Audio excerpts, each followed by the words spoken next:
Hello नमस्ते, मैं हूँ Manisha, welcome to RS only.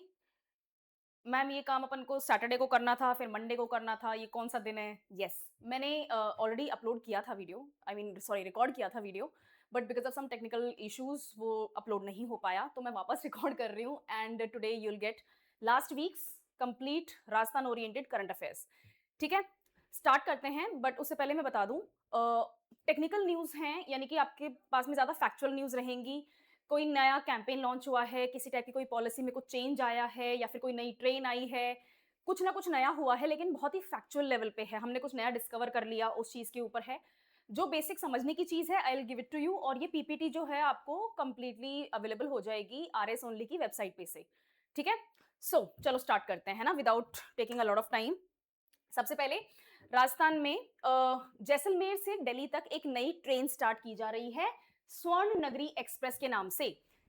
Jaisalmer से दिल्ली, ठीक है? अब इसका राउट है कुछ और राउट के ऊपर ये आपके स्टॉपेजेस होंगे। सारे स्टॉपेजेस याद करने की ज़रूरत नहीं है, that doesn't make sense but कुछ-कुछ आपको आइडिया होना चाहिए।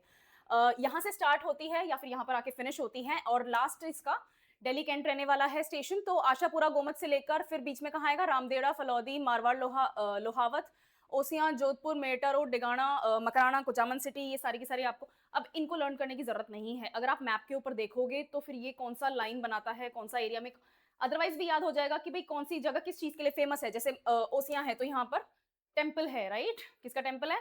चलो मुझे कमेंट्स में बताओ, सब कुछ मैं ही क्यों बताऊँ? ठीक है, ओसियां माता टेम्पल है तो फिर ये आपको याद हो जाएगा। जोधपुर तो क्या कहते हैं मेहरानगढ़ फोर्ट के लिए फ़ेमस है, राइट? मकराना मार्बल की माइन्स हैं। कुचामन सिटी उसी की तरह से Jaipur is your capital right? Phulera है, उसके बाद में दौसा है, रेवाड़ी है, रेवाड़ी आपका दिल्ली के पास में है, हरियाणा में आता है, गुरुग्राम अगेन दिल्ली के पास में हरियाणा में आता है, Alwar is the last station जो राजस्थान में होगा इस नई ट्रेन में, ठीक है? अगेन सब कुछ रटने की ज़रूरत नहीं है, ये 18 के 18 स्टेशंस आपको लर्न करने की ज़रूरत नहीं है, बट कुछ-कुछ आइडिया होना चाहिए और ये आइडिया आपको लगेगा जब आप मैप खोलोगे राजस्थान का, ठीक है? प्रेफरेबली पॉलिटिकल मैप खोलो, खुद अपने हाथ से लाइन बनाओ कि भई जैसलमेर से मैं स्टार्ट कर रहा हूँ या कर रही हूँ और दिल्ली पे मुझे एंड करना है और बीच-बीच में ये एरियाज़ आएँगे। Political map I am assuming अभी तक आपको याद हो चुका है। आपको सारे के सारे डिस्ट्रिक्ट्स, डिस्ट्रिक्ट हेडक्वार्टर्स और मेजर सिटीज़ या टाउन्स जो हैं आपके, इंडस्ट्रियल टाउन्स जो हैं वो सब मार्क करके याद करने ही हैं और कर लिए होंगे। प्री आने वाला है, राइट? कभी भी नोटिफ़िकेशन आ सकता है, प्री आ जाएगा। तो ये चीज़ आपको अभी तक याद हो जानी चाहिए। नहीं हुई है तो अभी इसी वक़्त उसको स्टार्ट कर मतलब इसको देखने के बाद में स्टार्ट करना, ओके? तो ये आप खुद करोगे ना तो अपने आप ही आपको समझ में आ जाएगा कि भई क्या रूट होने वाला है। राइट, इसको फ्लैग किसने किया? इसको फ्लैग किया है रेलवे मिनिस्टर अश्विनी वैष्णव और union tourism minister Gajendra Singh Shekhawat ji. Logically देखते हैं, रेलवे मिनिस्टर का काम तो है ही, ठीक है? रेल को फ्लैग ऑफ करना।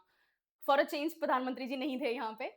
एनीवे तो यूनियन टूरिज्म मिनिस्टर यहाँ क्या कर रहे हैं? आइडिया लगाया जा सकता है।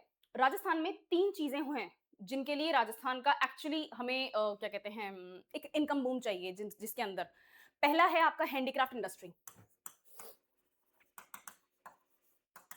ठीक है? हैंडीक्राफ्ट इंडस्ट्री के बाद में अपन को चाहिए माइनिंग, मिनरल्स एंड माइन्स, है ना? दूसरा है अपने पास में माइनिंग और तीसरा है सबसे ज्यादा इंपॉर्टेंट टूरिज्म। राजस्थान में अगर टूरिज्म नहीं है तो फिर देश में कहीं नहीं है ना? तो ये 3 चीजें और अगर इन तीनों से कुछ भी रिलेटेड होगा तो इन तीनों के मिनिस्टर्स जो हैं वो डायरेक्टली इन्वॉल्व होने वाले हैं। फिर चाहे वो स्टेट मिनिस्टर्स हों, चाहे वो स्टेट गवर्नमेंट के मिनिस्टर्स हों, चाहे वो यूनियन मिनिस्टर्स हों, ठीक है? तो यही है। इसमें एक चीज आपको लॉजिकली थोड़ी सी डेवलप करने की जरूरत है। टूरिज्म हो गया, इंडस्ट्री हो गई, लेकिन सेफ्टी एंड सिक्योरिटी भी है। Jaisalmer is the border district of Rajasthan. Border किससे? वो वो वाले पाकिस्तान से, ठीक है? अब इसको थोड़ा सा लॉजिकली अप्रोच करते हैं। Let's get serious for a minute. अगर आपकी बॉर्डर लगती है एक हॉस्टाइल कंट्री के साथ में, there is no need to mince the words, it is a hostile country. जिस दिन से हुआ है पैदा उस दिन से हॉस्टाइल ही है, तो कोई फर्क नहीं पड़ता, उनको कुछ भी बोलो ठीक है? अगर आपकी बॉर्डर ऐसे कंट्री से लगती है जहां से आपको खतरा है, चाहे वो डंकी मार के लोग आ रहे हैं, टेररिस्ट आ रहे हैं उनका हो, या फिर ड्रग्स आ रही हैं, आर्म्स एंड एमिनिशंस आ रहे हैं, या किसी भी टाइप से आपको हार्म करने की कोशिश की जा रही है और आप बॉर्डर एरिया पे हैं, तो वहां पर you need to have your eyes and ears. अब बीएसएफ की आइज एंड ईयर्स तो हैं, लेकिन उसके अलावा कुछ लोकल आइज एंड ईयर्स भी होने चाहिए। बट जैसलमेर क्या है? It's a desert area, plus वहां पर जो है जॉब्स की एवेन्यूज लगभग ना के बराबर हैं। तो अगर आप इस तरह से कोई ना कोई पुश करोगे, किसी ना किसी कारण से लोगों को वहां पर भेजने की कोशिश करोगे, तो जो एंटी सोशल एलिमेंट्स की जो एक्टिविटीज होती हैं उसके ऊपर भी कंट्रोल आने के चांसेस होते हैं, because there are going to be people जो आपको नोटिस कर लेंगे कुछ गलत करते हुए, राइट? तो this is also one of the purposes. Next, infrastructure boost मिलेगा, ऑब्वियस सी बात है, ठीक है, लाइक आई मीन लॉजिकल है। Economic and social benefits, social benefits में सबसे पहले तो आपका इकोनॉमिक बेनिफिट्स और सोशल बेनिफिट्स में टूरिज्म आ गया। उसके बाद में बिजनेसमैन जाएंगे, डे टू डे एम्प्लॉइज जो हैं वो अप डाउन कर सकते हैं आसपास की जगहों से, उनका नाम आ गया। और अगर इस तरह से बिजनेसमैन जाएंगे, कुछ ना कुछ काम छोटा मोटा शुरू होगा, टूरिज्म होगा, तो फिर आप नए बिजनेसेस भी स्टार्ट कर सकते हैं, जिससे एम्प्लॉयमेंट जनरेशन होता है। नेक्स्ट न्यूज, प्रधानमंत्री की जो सॉरी प्रधानमंत्री नहीं, सॉरी मुख्यमंत्री ने शिक्षित राजस्थान अभियान स्टार्ट किया है, जो कि न्यू एजुकेशन पॉलिसी 2020 को एक तरह से इंप्लीमेंट करने के लिए, राजस्थान के स्कूल्स में इंप्लीमेंट करने के लिए एक पहला कदम है। अब इसमें क्या है, कब लॉन्च हुआ था, ठीक है, डेट वेट इतना ज्यादा, डेट्स के ऊपर इतना ज्यादा कॉन्सेंट्रेट करने की जरूरत नहीं है। न्यू एजुकेशन पॉलिसी 2020 क्या थी, इसमें सबसे कॉमनली तो सबको यही पता है, 3 लैंग्वेज फॉर्मूला के ऊपर बहुत ज्यादा झंझट हुआ था, राइट? ओके, कोई बात नहीं, वो साउथ के लिए ज्यादा प्रॉब्लम है, और अगर लॉजिकली देखें तो हाँ है, प्रॉब्लम भी है भी, बट उसको ना डिस्कस करते हुए let's concentrate of here. New education policy के अंदर जो जो बातें लिखी गई हैं, क्या रेशियो होना चाहिए स्टूडेंट टीचर का, किस तरह से टीचर्स को ट्रेन होना चाहिए, पेरेंट टीचर मीटिंग होनी चाहिए, स्टूडेंट्स को कैसी एजुकेशन दी जाएगी, वोकेशनल ट्रेनिंग्स वगैरह भी दी जाएंगी, उनको स्किल एनहांसमेंट भी किया जाएगा, उनका एक्स्ट्रा करिकुलर एक्टिविटीज में भी उनको पार्टिसिपेट कराया जाएगा, स्पोर्ट्स में भी उनका योगदान होना चाहिए। Apart from all this, students का एक फीडबैक मैकेनिज्म भी होगा कि क्या उनके अंदर इंप्रूवमेंट हो रहा है या नहीं। अगर हो रहा है तो ठीक है, बहुत अच्छी बात है, अपन इसी चीज को और बढ़ावा देंगे, और अगर नहीं हो रहा है तो we will try to change our strategy, right? ये जैसे ही मैं बोलती हूँ ना स्ट्रैटेजी बदलने वाली, तो मेरे को वो मीम याद आ जाता है मैडम का। खैर कोई बात नहीं, बट ये समझ में आया, राइट? तो अब ये मुख्यमंत्री शिक्षित अभियान क्या चीज है, एग्जैक्टली वही चीज है जो मैंने अभी तक बोला है। ये सारे काम इंप्लीमेंट करने की बात हो रही है। यहाँ देखते हैं, पेरेंट टीचर मीटिंग के बारे में बात हुई है, स्कूल पेरेंट पार्टनरशिप्स करी जाएंगी कि स्टूडेंट के ऊपर एक तरह से नजर रखी जा सके कि क्या इंप्रूवमेंट है, कैसे स्टूडेंट परफॉर्म कर रहे हैं, कैसे रिस्पॉन्ड कर रहे हैं टुवर्ड्स द चेंजेस। उसके अलावा पेरेंट टीचर मीटिंग्स होंगी एआई बेस्ड टेक्नोलॉजी, और उसके ऊपर भी एआई का टाइम चल रहा है। There is not a single speech of the prime minister या फिर any top minister of the country जिनकी स्पीच में कहीं ना कहीं से एआई को या फिर टेक्नोलॉजी, जो लेटेस्ट टेक्नोलॉजी चल रही हैं, उनको ना डिस्कस किया जा रहा हो। तो ये तो मतलब लाजमी है कि आप हर एग्जाम के हर क्वेश्चन के आंसर में किसी ना किसी तरीके से एआई को और लेटेस्ट टेक्नोलॉजी को मेंशन कर सकते हो, राइट? उसके अलावा ठीक है, कैंपेन में किस किस को इंटीग्रेट किया जाएगा, प्रिंसिपल्स, टीचर्स और एसएमसी मेंबर्स, ये सारे कम्युनिटी वगैरह भी होंगी। स्ट्रॉन्गर लर्निंग आउटकम, ये हमारा एम है। नेक्स्ट, इसमें 4 कंपोनेंट्स हैं और 41 एक्टिविटीज हैं। अब ये 41 एक्टिविटीज आपको रटने की जरूरत नहीं है, बट 4 कंपोनेंट्स क्या हैं? स्टूडेंट सेंट्रिक एक्टिविटीज होंगी, स्कूल सेंट्रिक एक्टिविटीज कौन कौन सी। अब जो स्टूडेंट सेंट्रिक एक्टिविटीज है, लॉजिकली देखो स्टूडेंट्स की क्या क्या रिक्वायरमेंट होती हैं। टेक्स्ट बुक और यूनिफॉर्म वगैरह चाहिए, टाइम पे मिलना चाहिए। ये किन स्कूल्स की बात हो रही है? ये बिड़ला के स्कूल की या फिर मोदी स्कूल की इनकी बात नहीं हो रही है, राइट? विद्याश्रम की या फिर क्या नाम है, आईआईएस स्कूल, इनकी बात नहीं हो रही है। ये बात हो रही है गवर्नमेंट स्कूल्स की, या फिर गवर्नमेंट एडेड जो स्कूल्स होते हैं, गवर्नमेंट रन स्कूल्स जो होते हैं, उनकी बात हो रही है, राइट? तो उसमें जो स्टूडेंट्स पढ़ रहे हैं, उन स्टूडेंट्स के पास में इतने रिसोर्सेज नहीं होते भाई, उनके पास इतने रिसोर्सेज नहीं है, तभी तो वो गवर्नमेंट स्कूल में, और वो भी जो एडेड गवर्नमेंट एडेड स्कूल जो होते हैं उनमें पढ़ रहे हैं, राइट? तो उनको हर तरीके की एड की जरूरत होती है, हर तरीके की हेल्प की जरूरत होती है, ये प्रोवाइड कर दिया जाएगा, राइट? नेक्स्ट, उनके रीडिंग कैंपेन्स चलाए जाएंगे। वो वीडियोस देखी हैं आपने, बहुत ज्यादा आजकल आती हैं कि है ना, स्टूडेंट को 5+5 करना नहीं आ रहा है और वो स्टूडेंट 5th-6th क्लास में पढ़ रहा है। स्टूडेंट की कोई गलती नहीं है, हमारा सिस्टम ही ऐसा है, हमारी एजुकेशन का क्राइटेरिया ही ऐसा है कि टीचर्स सीरियसली नहीं ले रहे हैं, या फिर गवर्नमेंट अच्छे से फीडबैक नहीं लेती है, एडमिनिस्ट्रेशन ध्यान नहीं दे रहा है। तो ये जो प्रॉब्लम्स हैं, इनसे ही क्या कहते हैं, डील करने के लिए ऐसे कैंपेन्स चलाए जाएंगे जहां पर बच्चों को एक्टिवली पार्टिसिपेट कराया जाए, ताकि वो पढ़ लिख तो सकें, मतलब सीरियसली रीडिंग तो कर सकें, बेसिक रीडिंग, वही चीज है। नेक्स्ट, पेरेंट टीचर मीटिंग करी जाएगी ताकि बच्चों के सेशंस वगैरह लिए जा सके कि क्या चल रहा है मतलब घर पे, राइट? नेक्स्ट, ये वाला पॉइंट आपको जरूर आना चाहिए। नोमैडिक एंड सेमी नोमैडिक जो ट्राइब होती हैं, उनके जो बच्चे होते हैं वो इतनी आसानी से स्कूल्स में एनरोल नहीं कर सकते हैं। नोमैडिक ट्राइब जैसे बंजाराज होते हैं, तो उनके पास में क्या होता है, शीप्स और गोट्स और कैमल्स और ये जो एनिमल्स होते हैं, इनके बहुत बड़े बड़े झुंड होते हैं, रेवड़ होते हैं, और वो उनको आगे ग्रेजिंग करवाते करवाते अपनी जगह शिफ्ट करते जाते हैं। दिन भर ग्रेजिंग करते हैं, चलते जाते हैं, नाइटफॉल होती है, वो कहीं पर अपना टेम्परेरी डेरा बना लेते हैं, रुक जाते हैं, and then again in the morning वो वापस ग्रेजिंग करने के लिए दे ट्रैवल। अब जो लोग ट्रैवल कर रहे हैं, जिनका एक फिक्स्ड रेजिडेंस नहीं है, फिक्स्ड एड्रेस नहीं है, तो वो बच्चे भी फिक्स्ड एरिया में नहीं मिलेंगे, राइट? तो जहाँ-जहाँ पर इनके क्या कहते हैं टेम्परेरी रेजिडेंसेस या टेम्परेरी हाउ शेल्टर्स होते हैं, उन जगहों पे हम स्कूल ऑन व्हील्स चालू करेंगे ताकि इनके बच्चे पढ़ सकें। क्योंकि अगर एक जगह नहीं टिकोगे तो एक जगह टिक के वापस स्कूल नहीं आ पाओगे, राइट? आज तो यहाँ हो तो स्कूल में आ जाओगे, कल तुम कहीं और रहोगे तो स्कूल में कैसे आएगा तुम्हारा बच्चा, राइट? तो उनके लिए स्कूल्स ऑन व्हील्स चलाए जा रहे हैं। नेक्स्ट, पेपरलेस टेक्नोलॉजी को यूज करो वाली बात है, right? Next, school centric activities, ऐसे स्कूल्स के साथ में एक्टिविटीज करी जाएंगी जहां पर जीरो एनरोलमेंट स्कूल्स जो हैं उनको मर्ज कर दिया जाए उन स्कूल्स के साथ में जहां पर एक्चुअली बच्चे आ जा रहे हैं, पढ़ाई कर रहे हैं। ऐसे स्कूल्स हैं, अब कॉमनली अपन ये बोलते हैं कि स्कैम चला रहे हैं, ठीक है? तो कॉमनली की तरह से ही समझ लो चाहे से, बट ऐसे स्कूल्स हैं जहां पर ना तो टीचर्स हैं, ना बच्चे हैं और कोई प्रिंसिपल वगैरह अथॉरिटी एनरोल्ड है, and it's just running yet not running, ठीक है?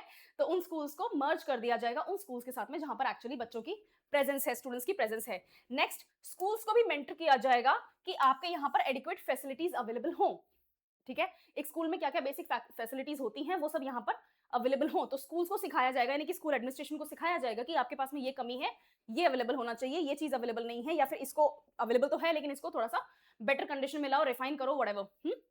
Next, ICT labs, information and communication technology, यानी कि आपके पास में एक कंप्यूटर की लैब होनी चाहिए।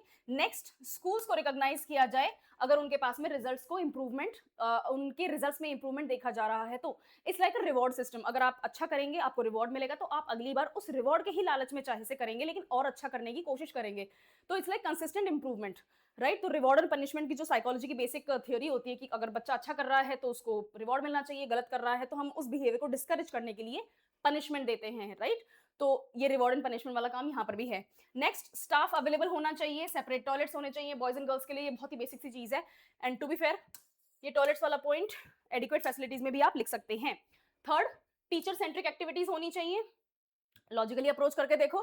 स्टाफ को रैशनलाइजेशन होना चाहिए, इक्विटेबल प्लेसमेंट्स होने चाहिए, जो हाई परफॉर्मिंग स्टाफ है उनको अच्छी उनकी प्रेफर्ड लोकेशंस के ऊपर भी ट्रांसफर। अब ये रिवॉर्ड वाली बात हो गई, right? This is a reward. अगर आपकी टीचर अच्छा परफॉर्म कर रही है तो टीचर जो चाहती है, जहां पढ़ाना चाहते हैं या चाहती हैं, वहां पर उनका ट्रांसफर करो भाई। क्यों पटक रखा है उनको ऐसी जगह पे जहां पर वो काम नहीं करना चाहते, राइट? तो it's like a motivation. Next, AI, right? Online attendance वगैरह होनी चाहिए और टाइमली उनका प्रमोशन भी होना चाहिए। बायसनेस नहीं होनी चाहिए, बदला वाली भावना से आप काम नहीं करेंगे। जो टीचर अच्छा परफॉर्म कर रही है उनको टाइमली प्रमोट भी करना चाहिए। Next, advance digital systems, again teacher की परफॉर्मेंस को भी तो ट्रैक करोगे, तो टेक्नोलॉजी को यूज करके ट्रैक कर लो। Fourth and last point, learning outcome जो है वो सॉरी ऐसी एक्टिविटीज होनी चाहिए जो लर्निंग को आउटकम की नजर से देखे कि आप कुछ सिखा रहे हो, उनका पॉजिटिव रिजल्ट आ रहा है, तो आप ये चीज कंटिन्यू करो या फिर इसको और रिफाइन करो, बेटर करो, वाइडन करो। अगर नहीं हो रहा है तो ठीक है, हटाओ ना, दूसरी दूसरी क्या कहते हैं स्ट्रैटेजी यूज करो, राइट? ओके, समझ में आ गया? Very good. यही है लास्ट में राजस्थान के एजुकेशन सिस्टम के ऊपर इसका क्या इंपैक्ट पड़ेगा, हम अज्यूम कर सकते हैं अगर ये सारा काम इसी तरह से होता है तो क्वालिटी एजुकेशन मिलेगी, राइट? उसके बाद में जो आपका जो हायर लर्निंग लेवल्स हैं उसमें ड्रॉप आउट रेट भी आपकी कम होगी, क्योंकि आपने स्कूल्स में अच्छा परफॉर्म किया है तो हो सकता है कि आप हायर एजुकेशन भी कोशिश करोगे पाने की। नेक्स्ट, स्कूल लीडरशिप वगैरह में आपके क्या कहते हैं इंप्रूवमेंट देखने को मिलेगा। कम्युनिटी एंगेजमेंट, क्योंकि आपने पेरेंट्स और टीचर्स और इनको भी मिलाया है, स्टूडेंट सेंट्रिक एक्टिविटीज करी हैं, outcome sorry feedback centric activities करी हैं, तो ऑब्वियस सी बात है कि आपने पूरी कम्युनिटी को इन्वॉल्व किया है। नेक्स्ट, टीचर कैपेबिलिटीज इंक्रीज होंगी क्योंकि आपने रिवॉर्ड सिस्टम लगा दिया, ओके?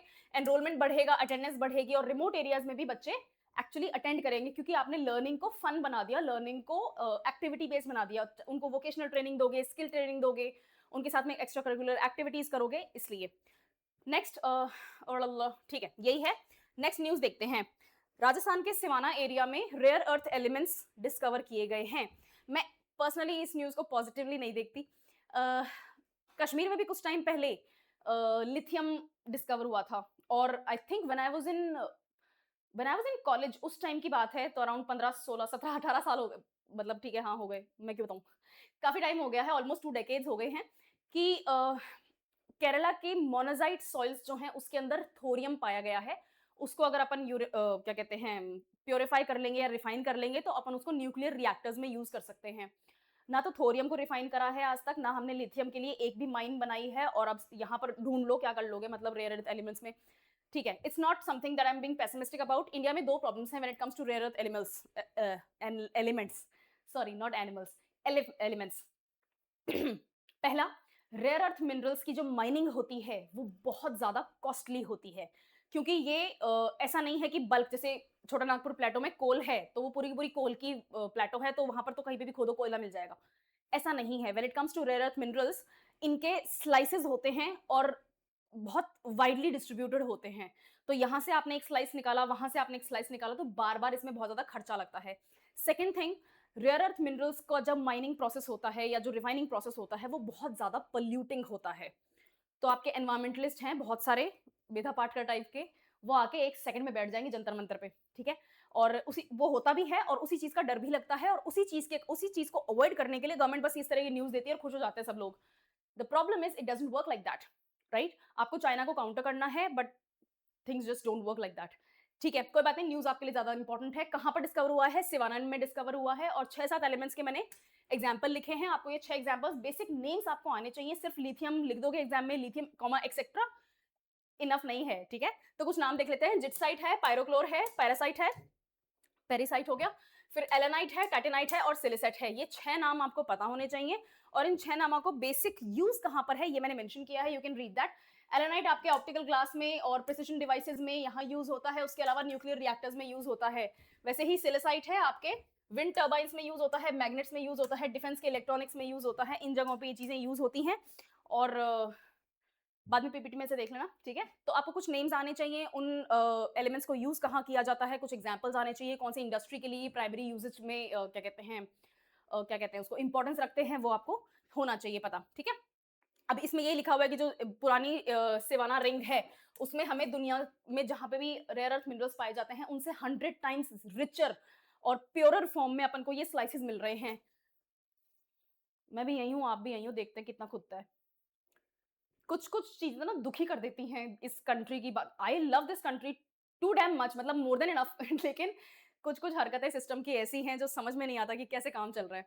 एनीवे इंडिया क्या एम कर रहा है कि हमें चाइना के ऊपर डिपेंडेंस अपनी कम करनी है, और सिवाना डिपॉजिट्स जो हैं इनकी अगर माइनिंग स्टार्ट होती है तो हम इस एम में कुछ आगे कदम भी रख सकते हैं। कहाँ कहाँ यूज होता है यहाँ एग्जाम्पल लिखे हुए हैं। और Siwana, by the way, Siwana region है कहाँ पे?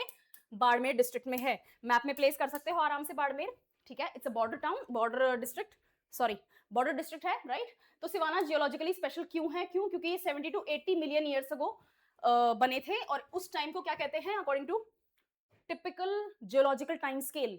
ज्योग्राफी में अभी तक वहां तक तो पहुंच चुके हो पढ़ते पढ़ते, राइट। तो जियोलॉजिकल टाइम स्केल कौन सा है? Neo protozoic, proterozoic, sorry, neo proterozoic period जो है वो उस टाइम पीरियड का है, और सिवाना डिपॉजिट इसीलिए ज्यादा प्योरर फॉर्म में है, ठीक है। नेक्स्ट, सिवाना ग्लोबल पैटर्न को फॉलो कर रहा है। यहाँ पे हम कहाँ कहाँ यूज कर सकते हैं, ठीक है। और हाँ, ये अच्छा पॉइंट है, सिवाना में जो डिपॉजिट्स पाए गए हैं वो सरफेस के काफी क्लोज हैं, तो एक्सट्रैक्शन में जितना पैसा लगना चाहिए, जो कॉस्ट लगनी चाहिए, वो हमें होपफुल है कि नहीं लगेगी। बार बार मत बुलवाओ मेरे से अब, ठीक है कोई बात नहीं। चलो, इंडिया के लिए क्या बेनिफिट है भाई? स्ट्रेटेजिक बेनिफिट है ही है, ठीक है। उसके अलावा इकोनॉमिक बेनिफिट्स हैं, आपके सामने हैं क्या क्या स्ट्रेटेजिक बेनिफिट्स और इकोनॉमिक बेनिफिट्स हैं। अपन कई बार इस तरह की न्यूज को डिस्कस कर चुके हैं, you very well know. Next देखते हैं। हाँ, अजय वॉरियर हुआ 2025 रशिया के साथ में, राजस्थान के महाजन फायरिंग फील्ड जो है, सॉरी फील्ड फायरिंग रेंज जो है, वहां पर अजय वॉरियर 2025 की एक्सरसाइज कंडक्ट की गई थी, ठीक है। किसके साथ की थी अपन ने? रशिया के साथ की थी। एक second, give me just one moment. DRDO, हाँ, इसमें एक चीज आपको ज्यादा याद करने की जरूरत है, डीआरडीओ के म्यूल रोबोटिक सिस्टम्स, रोबोट्स के साथ में इंटीग्रेटेड एक्सरसाइज की गई है आर्म्ड फोर्सेस की with of 2 countries, right, India और रशिया। अब ये रोबोटिक म्यूल सिस्टम क्या है, मैंने एक बार पहले एक क्लास में एक्सप्लेन भी किया हुआ है आपको एक वीडियो में। अगर, और एग्जाम्पल भी एग्जैक्टली यही लिखा हुआ था, मैंने when I saw this in the newspapers, exactly same example लिखा हुआ था, and I will explain to you क्या हुआ। फॉर एग्जाम्पल, कोई मिलिट्री ऑपरेशन हो जाता है पड़ोसी देश के साथ में, ठीक है, जैसे भी रिसेंटली हुआ था, और हमारे और थोड़ा ज्यादा सीरियस लेवल पे चला गया है, उनकी तरफ से भी कुछ टिपिकल अटैक्स होने लग गए हैं, और हमारा जो क्या कहते हैं डिफेंस सिस्टम है, एयर डिफेंस सिस्टम है, वो उस 100% एक्यूरेसी में नहीं काम करा, एक्सक्यूज मी, ठीक है। तो अब उसमें क्या होगा, जो मिसाइल्स आई हैं या फिर जो भी ड्रॉप्स आए हैं, बॉम्ब्स आए हैं, जो भी है, उससे क्या है, लोगों को हर्ट होएगा, लोग मतलब इंजर होंगे। उन इंजर्ड लोगों को एक्टिव वॉर जोन में से निकालने के लिए हमारे सोल्जर्स जाते हैं, राइट? मेडिक्स वगैरह जाते हैं, सोल्जर्स जाते हैं, तो उनको भी इंजर होने का खतरा रहता है, सीधी-सी बात है, ठीक है? तो ये जो डीआरडीओ ने रोबोट्स तैयार किए हैं, इनके साथ में एक्सरसाइज की गई, ये करने के लिए, यही चेक करने के लिए कि क्या ये उन उन इंजर्ड लोगों को बचा सकते हैं या नहीं, कि हमारे सोल्जर्स को ना जाना पड़े, हमारी और जो हमारी जो वॉरियर्स हैं, उनको हर्ट ना हो, उनको हम वापस खतरे की रेंज में ना डालें। ठीक है? तो यही टेस्ट किया गया था, एग्ज़ैक्टली यही एग्ज़ाम्पल लिखा हुआ था, मैंने एग्ज़ैक्टली यही एग्ज़ाम्पल सिखाया है। तो ये रोबोटिक म्यूल्स जो हैं आपको याद करने हैं और किसने डेवलप किए हैं? डीआरडीओ ने डेवलप किए हैं। ठीक है? और हमने ये क्यों करी एक्सरसाइज़? इंटरऑपरेबिलिटी, टैक्टिकल कोऑर्डिनेशन और joint response to counter terror and high mobility missions वगैरह जो होते हैं, जैसे कहीं पर वॉर ज़ोन है और आपको लोगों को निकाल के लाना है, जैसे ऑपरेशन गंगा चलाया था। राइट? तो हमारे लोग इन्वॉल्व नहीं थे, लेकिन ऑपरेशन गंगा में हमारे लोगों के ऊपर ही जो अटैक्स होने का खतरा हो रहा था, जो इंजर होने का खतरा हो रहा था, हम उनको उठा के ले आए, तुम दोनों कंट्रीज़ लड़ते रहो, हमारे लोगों को हमारे पास में लाने दो। तो ये जो आपके मिशंस होते हैं, जो रेस्क्यू मिशंस वगैरह होते हैं, वो भी यहाँ पर टेस्ट किए गए थे। इसमें यही है, हाई वॉरफेयर ट्रेनिंग वगैरह हुई थी, ठीक है? तो लैंड, एयर टेक, हर तरीके की क्या कहते हैं, जो टेक्नोलॉजी है इस वक़्त, उसको टेस्ट किया गया था। तो सीधी-सी बात है, DRDO is the directly involved over here, है ना? नेक्स्ट, डीआरडीओ के टेक्नोलॉजी का डेमोन्स्ट्रेशंस भी हुआ था, ये रहा। ठीक है? ओके। टैक्टिकल ड्रोन्स तो ऑपरेशन सिंदूर के बाद में ड्रोन्स को मेन स्ट्रीम कर दिया गया है। ठीक है? Drones are very important to be learn now. उसके अलावा पार्टिसिपेटिंग यूनिट्स कौन थे? अच्छा, ये यूके वाली है, एक सेकंड, एक रशिया वाली भी तो हुई थी। रशिया वाली को क्या, Indira 2025, I am sorry, India, Russia वाली जो हुई थी ना, वो इंदिरा 2025 थी। आई एम एक्सट्रीमली सॉरी, मैंने सिर्फ अब तक कंट्री ही गलत बोला है, बाकी सब चीजें तो सेम चल रही हैं। ठीक है? इंडिया यूके वाली है जो वो अजय वॉरियर है, और इंडिया रशिया की जो है वो इंदिरा 25 है। ये कंफ्यूजन हो जाता है, आपको नहीं करना है कंफ्यूजन। ठीक है? You need to give the exam, you need to be thorough with this. Strategic importance क्या है? ठीक है, मिलिट्री ऑब्जेक्टिव्स कंप्लीट करने होते हैं हमें, और डिफेंस डिप्लोमेसी वगैरह में काफी हेल्प मिलती है आपके, चाहे पब्लिक कैसी भी हो, आपके नेता कैसे भी हो, अगर आपका डिफेंस या आपकी जो मिलिट्री है, अगर वो कोऑर्डिनेशन में साथ में है, तो काफ़ी कुछ कंट्री की जो पॉलिसीज़ होती हैं, जो इंटरनेशनल डिप्लोमेटिक पॉलिसीज़ होती हैं, राइट? वो काफ़ी कुछ सिमिलर हो जाती हैं, काफ़ी कुछ सपोर्ट रहता है। नेक्स्ट, ओके, प्रधानमंत्री कुसुम योजना के तहत जोधपुर डिस्कॉम ने 2000 मेगावाट से ऊपर इलेक्ट्रिसिटी पैदा करके दिखाई है, और ये एक ब्रेकिंग न्यूज है राजस्थान के लिए। ठीक है? अब इसमें ppm Kusum I am not explaining, solar के लिए है, बहुत बार अपन ने क्लास में इसको डिस्कस किया है, प्रधानमंत्री कुसुम क्या चीज है, अदरवाइज भी आपको आना चाहिए। If you want me to make a dedicated video on that, इसमें 3 कंपोनेंट्स हैं, कंपोनेंट ए बी सी, क्या टारगेट्स हैं, कैसे काम करते हैं, क्या कहते हैं, कौन गवर्नमेंट के कौन से डिपार्टमेंट्स इन्वॉल्व हैं, क्यों इनको टारगेट इस तरह से दिया गया है, क्या हमारे पर्पजेज हैं, कहाँ से टारगेट कंप्लीट हो रहे हैं, डिस्कॉम का क्या रोल होता है। अगर आप चाहते हो तो मैं एक अलग से वीडियो बना दूंगी, और इसमें अपन इसको डिटेल में डेवलप कर सॉरी डिस्कस कर लेंगे। अभी इतनी ही न्यूज है कि जोधपुर डिस्कॉम ने ये टारगेट कंप्लीट किया है। ठीक है? इसमें इतना ही है, right? This is it. Okay, component ए में 240 सोलर प्लांट्स लगाए गए थे, जिन्होंने 336.25 मेगावाट बिजली पैदा करी है, जिसमें village based renewable power generation जो है उसको काफी स्ट्रेंथन होने का मौका मिला है, काफी सपोर्ट मिला है। उसके अलावा जो कंपोनेंट सी है, उसमें इंडिया का largest rural clean energy network Rajasthan में है। ठीक है? और इसमें 639 सोलर प्लांट्स बनाए गए हैं, जिसमें 1681 मेगावाट बिजली यहां पर पैदा हुई है, और इतने सोलर पंप्स हैं, ये एक फिगर जरूर आपको याद करना पड़ेगा, 84,000 से भी ज्यादा सोलर पंप्स कंपोनेंट सी में लगाए गए हैं, और इंडिया का लार्जेस्ट सोलर नेटवर्क जो है, क्लीन एनर्जी नेटवर्क जो है रूरल लेवल पे, वो राजस्थान में डेवलप हुआ है। इससे क्या मिलता है? सोलर पंप लगाओगे तो क्या होगा, इरिगेशन वगैरह में काफी हेल्प मिल जाएगी, और आपका जो फार्मर इनकम को डबल करने का जो प्रधानमंत्री का सपना है, उसकी तरफ एक कदम रखा गया है। ठीक है? इतना ही है, इसमें कुछ ज्यादा डरने की बात नहीं है, बहुत सिंपल सी चीज है। सोशियो इकोनॉमिक इंपैक्ट जो है रूरल डेवलपमेंट के ऊपर, सीधी सी बात है, अगर एक पूरी इंडस्ट्री पैदा हुई है सोलर एनर्जी के ऊपर, तो एक इंडस्ट्री को सपोर्ट करने के लिए बहुत सारी जॉब्स, बहुत सारे एवेन्यूज क्रिएट होते हैं। आपके सोलर प्लांट जो हैं, उनको बनाने के लिए फैक्ट्रीज स्टैब्लिश होती हैं, उसके अंदर जॉब्स लगती हैं। उनको टेक्नोलॉजिकली डेवलप करने के लिए बहुत सारे टेक्नीशियंस होते हैं, साइंटिस्ट होते हैं, छोटे बड़े लेवल के हर टाइप के, वो इन्वॉल्व होते हैं, उनकी जॉब लगती है। उसके अलावा रिपेयरमैन होते हैं, उनकी जॉब्स लगती हैं। आपने सोलर पंप बनाया है, इंस्टॉलेशन के लिए जॉब्स लगती हैं। तो there are so many things, जब आप एक पूरी नई इंडस्ट्री क्रिएट करते हो, तो उस इंडस्ट्री से रिलेटेड बहुत छोटे छोटे काम जो होते हैं, वो एम्प्लॉयमेंट जनरेशन का ही काम करते हैं। तो दैट हैज हाँ, तो वही हुआ है यहाँ पे, राइट? नाइट टाइम सेफ्टी ठीक है, सोलर लाइट्स होंगी तो नाइट टाइम सेफ्टी भी होगी, महिलाओं के लिए भी सुरक्षा बनी रहेगी। यूथ का जो माइग्रेशन है विलेज से शहरों तक जाने का, वो भी कम होगा क्योंकि यूथ को एक अपनी अपॉर्च्युनिटी मिल सकती है। भाई ठीक है, आपको एक दूसरी दुनिया में ही कदम रखने का मौका मिल रहा है, काम करने का मौका मिल रहा है, तो करो ना, क्यों आ रहे हो शहरों में? शहरों में आते हो और फिर उसके बाद में क्या होता है, शहरों में क्योंकि रियल एस्टेट का प्राइसेस बहुत हाई हैं, you can not afford that for very, very low salaries, तो स्लम्स और सेमी स्लम एरियाज़ में रहते हो और वहाँ पर ना तो वहाँ पर कोई आपके पास मेडिकल सुविधा होती है, ना कोई हाइजीनिक सुविधा होती है, वहाँ पर आप लोग ना इलेक्ट्रिसिटी ढंग से एक्सेस कर पाते हो, ना सेफ्टी होती है, ना सिक्योरिटी होती है and you have to live in such inhuman conditions. तो उसको हटा के स्टे देयर, जहाँ हो वहाँ रहो और वहाँ पर अपनी अपॉर्च्युनिटीज़ सोलर वर्ल्ड में ढूँढ सकते हो। I am not being how do I से दिस इनसेंसिटिव, बट हमें जो रूरल आउट माइग्रेशन है उसको रोकना बहुत ज़्यादा ज़रूरी है। किसी भी तरीके से people should stay where they are. आप माइग्रेट करते हैं तो जहां पर आप माइग्रेट होके जा रहे हैं इन सर्च ऑफ जॉब, आपकी जॉब लग गई है बात अलग है, लेकिन you are going there leaving everything behind कि भाई मेरी वहां क्या पता कल को कोई नौकरी लग जाए, वो बहुत ज्यादा रिस्की गेम होता है और वो रिस्क आपका काफी कुछ ले लेता है। ठीक है, तो ये चीज है। नेक्स्ट गवर्नेंस, ठीक है, गवर्नमेंट ने एक टारगेट रखा है, उसको क्या कहते हैं, पूरा करने की पूरी कोशिश हो रही है, तो वो वाला पॉइंट है। नेक्स्ट देखते हैं। हाँ, गवर्नर हाउस को क्या बोलते हैं? राजभवन बोलते थे, अब क्या बोलेंगे? लोक भवन बोलेंगे। बस इतना ही है, यही है, कोई न्यूज नहीं है, यही है। राजस्थान के गवर्नर कौन है? श्री हरिभाऊ जी, ठीक है, श्री हरिभाऊ बागड़े, यही हैं। इन्होंने अब राजभवन का नाम लोक भवन कर दिया है, नोटिफिकेशन इशू हो गया है और पट्टी चेंज हो गई है, मैं देख के आई थी, ठीक है। तो राइट, इसके पीछे का रीजन क्या है? क्योंकि हम एक कलोनियल मेंटालिटी जो है, जो एक स्लेव मेंटालिटी है, उसको शेड करना चाहते हैं, उसको अपनी इमेज से रिमूव करना चाहते हैं।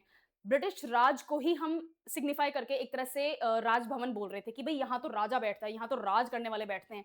वो ना करके हम एक डेमोक्रेटिक फील देना चाहते हैं कि राजवाज करने के लिए नहीं बैठे हैं, आपकी सेवा में बैठे हैं। किसकी सेवा में बैठे हैं? लोगों की सेवा में बैठे हैं, क्योंकि हम एक डेमोक्रेसी हैं। अब ये कितना ठीक है, उसके बारे में बाद में बात करेंगे। डेमोक्रेसी में है, राइट, तो हम लोगों के लिए कर रहे हैं, तो इसको लोक भवन कर दिया। अब ये अजीब बात है, टेक्निकली सीएम हाउस लोक भवन होना चाहिए, क्योंकि गवर्नर जो है वो डेमोक्रेटिकली इलेक्ट नहीं होते हैं, वो तो नॉमिनेट होके आते हैं, राइट। उनको तो सेंट्रल गवर्नमेंट भेज देती है कि भाई जाओ यार, संभालो देंगे उस स्टेट को, इतना ही तो होता है। तो टेक्निकली ये तो फिर भी राज ही करने के लिए आए हैं, क्योंकि इनको तो गवर्नमेंट लोगों ने सेलेक्ट किया ही नहीं है, एटलीस्ट डायरेक्टली तो इलेक्ट नहीं किया ना। पर I actually personally support this whole colonial mentality को, जो आपको शेड करना है, ये मैं काफी सपोर्ट करती हूँ इस चीज को। परेशान कर रखा है वैसे। आपको जो एक वैलिडेशन चाहिए होता है बाहर से, वो वाकई में कम होना चाहिए। We can do some things on our own, हमें नहीं जरूरत है किसी और के सपोर्ट की। और आज तक हजारों हजार साल से अगर करते आ रहे हैं, तो आज ऐसा क्या हमने खो दिया कि हमें जरूरत है किसी और के वैलिडेशन की, कि अच्छा हाँ ठीक है, उसने बोल दिया गोरी चमड़ी वाले ने कि हाँ ठीक है, यू आर डूइंग गुड, तो हम अच्छे सच में अच्छा कर रहे होंगे, वरना तो कुछ गड़बड़ी चल रही है। सो दिस होल आपके सबकॉन्शियस लेवल पे ये काफी हिट करता है, साइकोलॉजिकली स्पीकिंग ये काफी डिमोरलाइजिंग बिहेवियर होता है। तो ठीक है, अच्छी चीज ही है। अब अगर नाम बदलना फर्स्ट स्टेप है, तो आई एम अज्यूमिंग कि कुछ रैशनल चेंजेस भी होने चाहिए, रियल चेंजेस भी होंगे। थोड़ा हिस्ट्री बुक्स को भी देखो। खैर, ठीक है, इधर ध्यान देते हैं। रीनेमिंग से क्या होता है कि हम कॉलोनियल लेगेसी जो है उससे शिफ्ट हो रहे हैं और डेमोक्रेटिक वैल्यूज को प्रमोट करने की कोशिश कर रहे हैं। Lok Bhavan, I already explain this. Next, citizens at the centre of governance, सीधी सी बात है, क्योंकि हम डेमोक्रेटिक सेटअप में हैं, हमारी कंट्री एक डेमोक्रेटिक कंट्री है, वर्ल्ड्स लार्जेस्ट डेमोक्रेसी है, तो उसको हम थोड़ा सा सिग्निफिकेंट थोड़ा एक तरह से प्रमोट करने की कोशिश कर रहे हैं, right. Next, inspired by the preamble, preamble के पहले 4 शब्द क्या हैं? We the people of India, हम इस देश के नागरिक, हम भारत के नागरिक। तो ये हम भारत के नागरिक वाली जो लाइन है, हम उसको थोड़ा सा क्या कहते हैं, वेट दे रहे हैं यहाँ पे, ठीक है। कोई राज नहीं कर रहा है, भारत के नागरिकों की सेवा करने की कोशिश हो रही है, ठीक है। इंडिया क्या है? वेलफेयर स्टेट है, इसलिए। चलो यहां देखते हैं, सांबर लेक के ऊपर after so many years, around 4-5 years, बहुत सारी माइग्रेटरी बर्ड्स आई हैं। एंड व्हेन आई से बहुत सारी, I mean literally in numbers of thousands, tens of thousands में बर्ड्स आई हुई हैं। कुछ मैंने एग्जांपल्स यहाँ लिखे हुए हैं, आपको आराम से अदरवाइज भी एग्जांपल्स मिल जाएंगे, but this is more than enough. तो आपको साइबेरियन क्रेन्स मिल जाएंगी, ये पिंक वाली डक्स जो होती हैं, इनको क्या कहते हैं, एक सेकेंड, फ्लेमिंगो, ये रहे, ठीक है। ऐसा नहीं है कि मुझे नाम नहीं आता, कई बार स्लिप हो जाता है, दिमाग में आता नहीं है। प्लस मैं एक्चुअली इस वीडियो को फिर से रिकॉर्ड कर रही हूँ, मेरा मन खराब हो रहा है, क्योंकि मैंने बहुत मेहनत से रिकॉर्ड करी थी पिछली वाली वीडियो। एनीवे, तो जयपुर के पास में फुलेरा के पास में सांबर लेक है, वहां पर बहुत सारी माइग्रेटरी बर्ड्स आई हुई हैं। मैम आपने ऐसा क्यों बोला कि कई सालों से माइग्रेटरी बर्ड्स नहीं आ रही थी? सिंपल सी चीज है, एक बीमारी है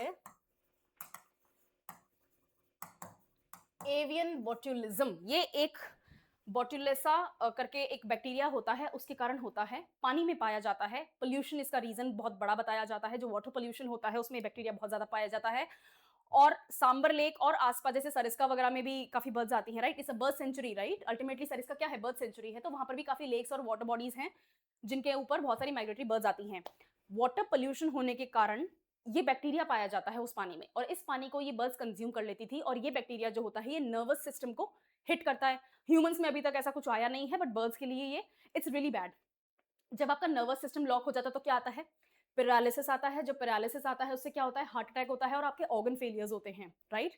तो बर्ड्स हजारों की तादाद में मर गई थी कुछ साल पहले, ठीक है? And it was a big news, I think 2018 या 19 की बात है।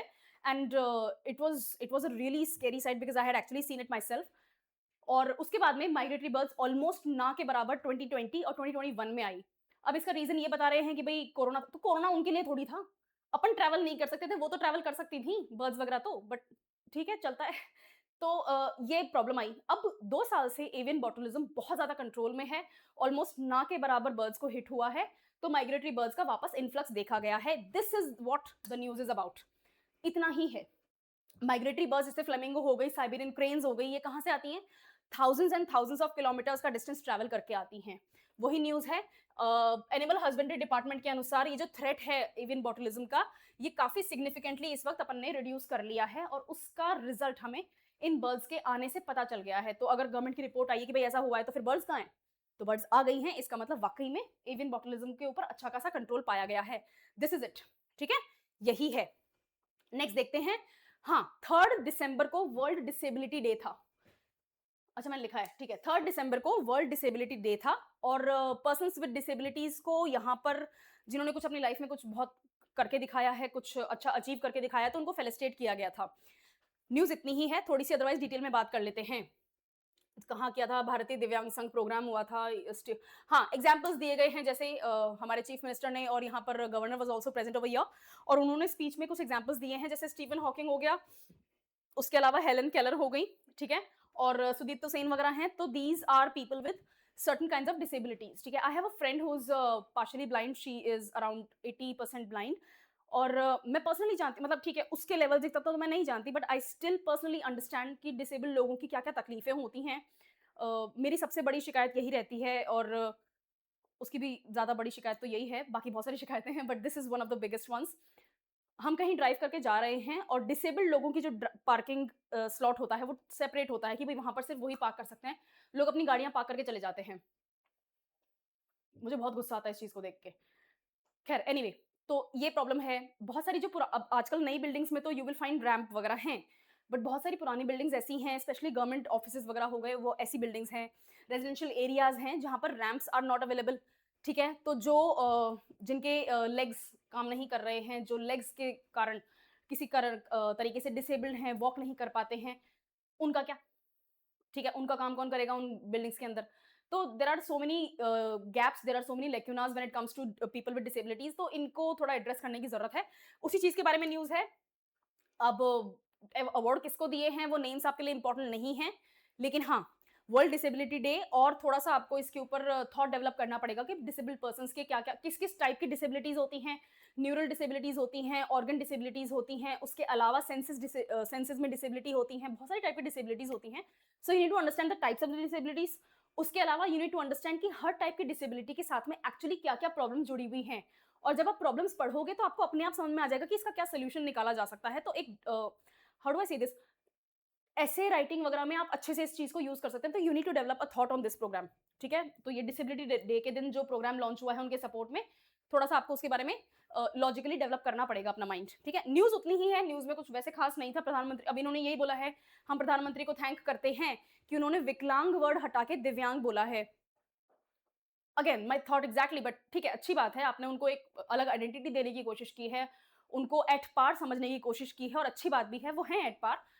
बट सिर्फ नाम से नहीं होगा ना, वो आपके ओल्ड जो गवर्नमेंट बिल्डिंग्स हैं उनके रैंप कहाँ गए?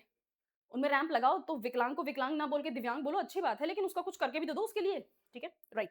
सो हाँ, अभी लास्ट टू लास्ट संडे, और मैंने न्यूज़ भी कवर करी थी, पल्स पोलियो कैंपेन चलाया था राजस्थान में। 18 डिस्ट्रिक्ट्स ने 100% अचीव किया है अपना टारगेट, और जो वर्स्ट डिस्ट्रिक्ट है दैट इज झुंझुनू, जिसमें 75% के आसपास कुछ टारगेट, 76% के आसपास टारगेट कंप्लीट हुआ है, which I think is still good. क्यों गुड? क्यों? क्योंकि जिन बच्चों को पल्स पोलियो की ड्रॉप नहीं दी गई है, टीकाकरण नहीं हुआ है, उन बच्चों को बाय लिस्ट आइडेंटिफाई किया है, और अब वहां पर मेडिकल पर्सनल उनके घर में जाके उनको पोलियो का वो लगाएंगे, क्या कहते हैं, टीका लगाएंगे। ठीक है, यही न्यूज है। आपको ये पता होने चाहिए कौन कौन से डिस्ट्रिक्ट नंबर 1 2 3 पे हैं, और वर्स्ट डिस्ट्रिक्ट कौन सा है। नंबर 1 पे आपका है फलौदी, कहाँ गया, हाँ ये रहा। नंबर 1 पे है आपका फलौदी, नंबर 2 पे है टोंक, नंबर 3 पे है जयपुर रूरल, और वर्स्ट है आपका झुंझुनू 76% के आसपास। ओवरऑल स्टेट का एवरेज कितना आया है 97%। तो वो जो 3% रह गए हैं बच्चे, ठीक है, उनको आइडेंटिफाई कर लिया गया। उस न्यूज भी यही आई थी कि भाई उनको हमने एक्चुअली आइडेंटिफाई किया हुआ है कि कौन बच्चा कहाँ से कितना रह गया है और उसका क्या एड्रेस है, और हम कहाँ पर जाके उस बच्चे को पोलियो का टीका लगा के दे सकते हैं। इतना ही है। ये मैंने सिर्फ इसीलिए लगाया, ये टॉप 10 डिस्ट्रिक्ट्स हैं जिन्होंने ब्रिलियंट परफॉर्मेंस दी है। आपका क्या काम है, इस तरह का आपको एक मैप लेना है राजस्थान का, पॉलिटिकल मैप, और इन डिस्ट्रिक्ट्स को इस मैप के ऊपर प्लेस करना है, सो दैट आपके पास में एक और एक्सरसाइज हो कि आपको मैप्स याद करने हैं और मैप्स कैसे होते हैं। राइट, आपको मैप याद करना बहुत बहुत बहुत ज्यादा जरूरी है। नेक्स्ट न्यूज पे चलते हैं। 7 दिन का अर्बन प्रॉब्लम सॉल्यूशन कैंप लगाया जाएगा 17 से 24 दिसंबर को। जब ये 17 से 24 दिसंबर के बीच में अपना जो वीक पड़ेगा, उसका जो नेक्स्ट मंडे आएगा, I will cover this again. सिर्फ इतनी चीज रखनी है। अभी कुछ दिन पहले रूरल लेवल पे भी कैंप लगाए थे और अर्बन लेवल पे अलग कैंप लगाए थे, राइट।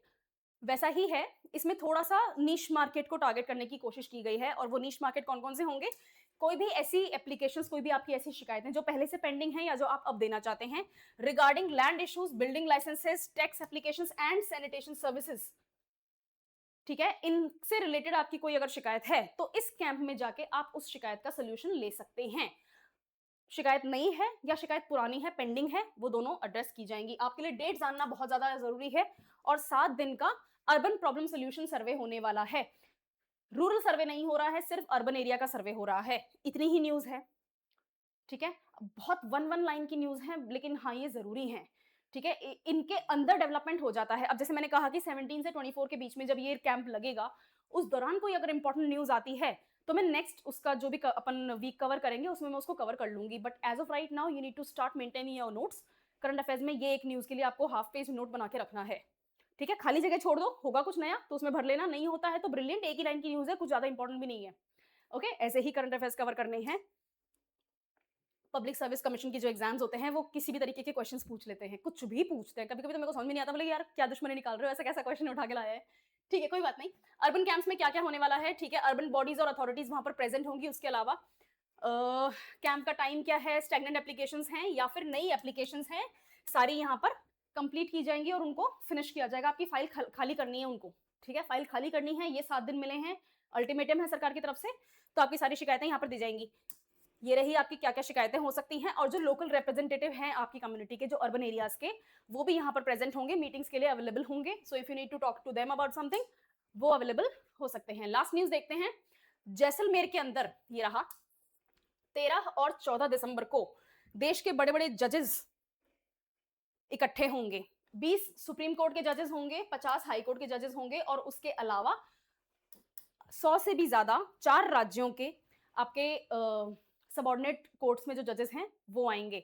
और वो क्या करेंगे, घूम के तो जाएंगे, वैसे घूम के भी जा सकते हैं। Jaisalmer is really awesome right now. 13-14 दिसंबर को तो अच्छा मौसम है, मतलब यही टाइम है जैसलमेर घूमने का, और कौन सा टाइम है। एनीवे, तो वो घूमने तो पता नहीं मुझे आ रहे हैं कि नहीं आ रहे, पर काम क्या है उनका, काम ये होने वाला है, वो डिस्कशंस करेंगे। किस बारे में डिस्कशंस करेंगे, कि हम जुडिशरी की सर्विसेज को लोगों तक कैसे बेहतर पहुंचा सकते हैं। अब प्रॉब्लम क्या आ रही है, जो आपके जो केसेस पेंडिंग हैं उनको सल्टाना है। पहली चीज तो ये प्रॉब्लम आ रही है। दूसरी चीज, टेक्नोलॉजी काफी बदल चुकी है, काफी एडवांस हो चुकी है, तो हम टेक्नोलॉजी के जो नेगेटिव साइड्स हैं, जो डार्क साइड्स हैं, उनसे कैसे बच सकते हैं और टेक्नोलॉजी को कैसे यूज कर सकते हैं लोगों तक प्रॉपर जस्टिस पहुंचाने के लिए। अब जब टेक्नोलॉजी है तो एआई भी होगा, ठीक है, तो हम आर्टिफिशियल इंटेलिजेंस को कैसे यूज कर सकते हैं और आर्टिफिशियल इंटेलिजेंस से होने वाले जो नुकसान हैं उनसे कैसे बच सकते हैं।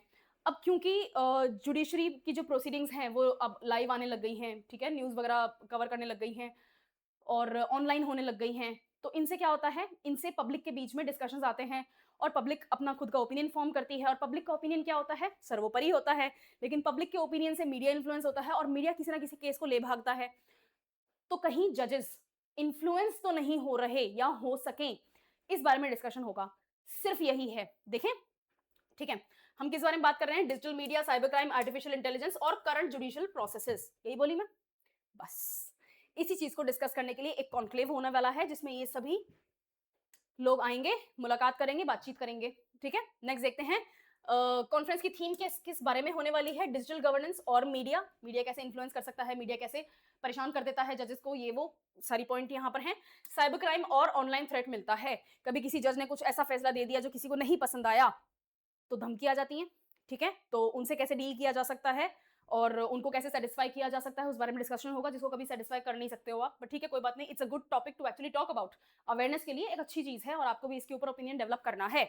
आज की न्यूज यहीं तक है, आई थिंक, हाँ यही है लास्ट। आर्टिफिशियल इंटेलिजेंस कैसे यूज किया जा सकता है और कोर्ट्स के अंदर इसका कैसे अपन आर्टिफिशियल इंटेलिजेंस बेस्ड टूल्स जो हैं उनको अपन किस तरह से क्या कहते हैं, मॉडिफाई कर सकते हैं हमारी अकॉर्डिंग, हमारे नीड्स के अकॉर्डिंग, हमें उससे थ्रेट भी ना हो और उसकी जो बेसिक अच्छी चीजें हैं उनको हम कैसे पॉसिबली यूज कर सकते हैं। और last, administrative and legal reforms, जो भी लीगल रिफॉर्म्स सरकार लाने की कोशिश करती है वो वैसे भी जुडिशरी को पसंद नहीं आता है। Last time late Shri Arun Jaitley ji NJAC लेकर आए थे, सुप्रीम कोर्ट ने स्ट्रक डाउन कर दिया, जबकि मेजोरिटी से पास कर दिया था पार्लियामेंट ने। जुडिशियल रिफॉर्म्स के लिए ही आया था, अच्छा भी था, लेकिन उन्होंने, जुडिशरी ने क्या बोला, भैया आप इंटरफेरेंस कर रहे हो, इंडिपेंडेंस ऑफ जुडिशरी तो बेसिक स्ट्रक्चर का पार्ट है, तो जो लेजिस्लेचर या एग्जीक्यूटिव हमारे काम में इंटरफेयर नहीं कर सकता। और आ रहा था तो सपोर्ट किया नहीं, और अब बोल रहे हैं कि लीगल रिफॉर्म्स अपन को चाहिए, जुडिशियल रिफॉर्म्स चाहिए। खैर, आज की न्यूज इतनी ही है, ठीक है। I hope it was a fruitful session for you. Monday को मिलेंगे नेक्स्ट, ऐसा नहीं है कि कोई न्यूज मिस कर दूंगी मैं, इस वीक की सारी न्यूज अपन वापस मंडे को कंसिडर करेंगे। ठीक है, thank you for the session.